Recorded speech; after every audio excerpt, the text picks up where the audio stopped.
ಆಧ್ಯಾತ್ಮ ಅಂತನ್ನೋದರ ಮೂಲ ಒಬ್ಬ ಗೈಡ್ ಬೇಕು, ಒಬ್ಬ ಗುರು ಬೇಕು, ಒಬ್ಬ ಅನುಭವಿ ಬೇಕು, ಒಬ್ಬ ದೀರ್ಘದರ್ಶಿನಿ ಬೇಕು, ಒಬ್ಬ ಯೋಗಿ ಬೇಕು, ಒಬ್ಬ ಸಾಧನೆ ಪುರುಷ ಬೇಕು. ನಾನು ಚಿಕ್ಕ ಹುಡುಗನಾಗಿದ್ದಾಗ ಈ ಮರದ ಪೀಸುಗಳು ಕಟ್ಟಿಗೆ ಒಲೆಗೆ ಹಾಕಕ್ಕೆ, ಬಿಸಿನೀರು ಒಲೆಗೆ ಹಾಕಕ್ಕೆ ಕಟ್ಟಿಗೆ ತರುವ ನಾವು. ಈಗ 70 ವರ್ಷ ನನಗೆ, ಸಣ್ಣ ವಯಸ್ಸು. ನಾನೇ ಹೊತ್ಕೊಂಡ್ಬರುವೆ ಇಲ್ಲಿ ಇಟ್ಕೊಂಡು ತೋಳಲ್ಲಿ. ಆವಾಗ ಎಲ್ಲಿ ಸೈಕಲ್ ಇಲ್ಲ, ಪೀಕಿಲ್ ಇಲ್ಲ, ಏನೂ ಇಲ್ಲ. ಅದರಲ್ಲಿ ಒಂದು ಫ್ಲ್ಯಾಟ್ ಆಗಿರೋ ಮರದ ಪೀಸು ಕಟ್ಟೆ ತಗೊಂಡ್ಬಿಡುವೆ. ಅದಿರೋದು 2 ಅಡಿ ಇರೋದು ಅಷ್ಟೇ, ಅದ್ಮೇಲೆ ಇರೋದು ಮುಗ್ಗಬೇಕು.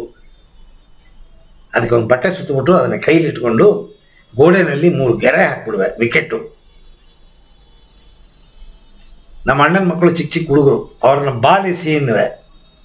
ಚಿಕ್ಕಪ್ಪ ನಾನು ಹೇಳಿದೆ ಕೇಳೋರು ಮಕ್ಕಳು, ಕೇಸಿಯವರು, ನಾನು ಕೊಡಿವೆ. ಕಲಿಯಕ್ಕೆ ಸಾಧ್ಯವೇ, ಪರಿಣಿತಿ ಪಡೆಯಕ್ಕೆ ಸಾಧ್ಯವೇ?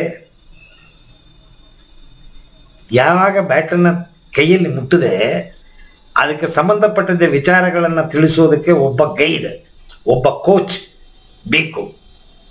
ಈ ಕ್ರಿಕೆಟಲ್ಲಿ ನಾನೇನು ಮೇಲೆ ಬಂದಿಲ್ವಲ್ಲ. ಯಾವ ಒಂದು ವಿಚಾರಕ್ಕೆ ಒಬ್ಬ ಗೈಡ್ ಇರ್ತಾರೆ, ಅಪ್ಪನೇ ಗೈಡು. ಅಪ್ಪನ ಕಂಡ್ರೆ ಆಗಲ್ಲ ನಮಗೆ. ಮನೆಯಲ್ಲಿ ಸುಮ್ಮನೆ ಕಯ ಬೈತಿರ್ತಾನ. ನೀ ಅದು ಸರಿ ಇಲ್ಲ, ಅದು ಮಾಡಿಲ್ಲ, ಇದು ಮಾಡಿಲ್ಲ, ನೀ ತಪ್ಪು ಮಾಡ್ಬಿಟ್ಟು, ಹಂಗೆ ಮಾಡ್ಬಿಟ್ಟು, ಹಿಂಗೆ ಮಾಡ್ಬಿಟ್ಟು. ಅಪ್ಪನ ಕಂಡ್ರೆ ಗಂಡು ಮಕ್ಕಳಿಗೆ ಆಗಲ್ಲ. ಹೆಣ್ಣು ಮಕ್ಕಳು ಹೋಗಿ ಅಟ್ಕೊಳತ್ತೆ ಅಪ್ಪನ, ಗಂಡು ಮಕ್ಕಳಿಗೆ ಆಗಲ್ಲ. ಯಾಕೆ? ನಿಮ್ಮನ್ನು ತಿದ್ದೋದಕ್ಕೆ ಪ್ರಯತ್ನ ಮಾಡ್ತಾನೆ ಅಪ್ಪ. ಮೊದಲನೇ ಗುರು ಅವನೇ, ಮೊದಲನೇ ಗೈಡ್ ಅವನೇ. ನಾವು ನಮ್ಮ ಮಕ್ಕಳು ಹೆಂಗೆ ಸಾಕ್ತೀವಿ ಅದಕ್ಕೆ ಇಡಿಸಲ್ಲ ನಮ್ಮ ಮಕ್ಕಳಿಗೆ. ಅಮ್ಮ ಬೊಯ್ಯಲ್ಲ ಅವಳಿಗೆ, ಪ್ರೀತಿ ಅವಳಿಗೆ. ಅದು ಏನೇ ಮಾಡಲಿ ಬೊಯ್ಯಲ್ಲ ಅಮ್ಮ. ಮಕ್ಕಳನ್ನ ಮೂಸಿ ಹಾಳು ಮಾಡಿಬಿಡ್ತಾಳೆ. ಆದರೆ ಮಕ್ಕಳ ಮೇಲೆ ಮೋಹ, ಪ್ರೀತಿ. ಸೊ ಒಬ್ಬ ಬೊಯ್ಯೋನು, ಒಬ್ಬ ತಿದ್ದೋನು, ನಮಗೆ ವಿಚಾರಗಳನ್ನು ತಿಳಿಸೋನು ಒಬ್ಬ ಬೇಕು, ಅನುಭವಿ. ಸೊ ಯಾವಾಗ ಒಬ್ಬನ ನೀವು ಹಿಡ್ಕೋತೀರಾ, ಅವ ಹೇಳೋ ಮಾತನ್ನು ಸರಿಯಾಗಿ ಕೇಳಬೇಕು. ಅತಿ ಉನ್ನತ ಮಟ್ಟಕ್ಕೆ ಹೋಗಬೇಕು ಹಾಗೆ ಅಂತಂದರೆ ಸಂಸಾರದಲ್ಲಿದ್ದರೆ ಆಗಲ್ಲ. ಯಾಕೆ?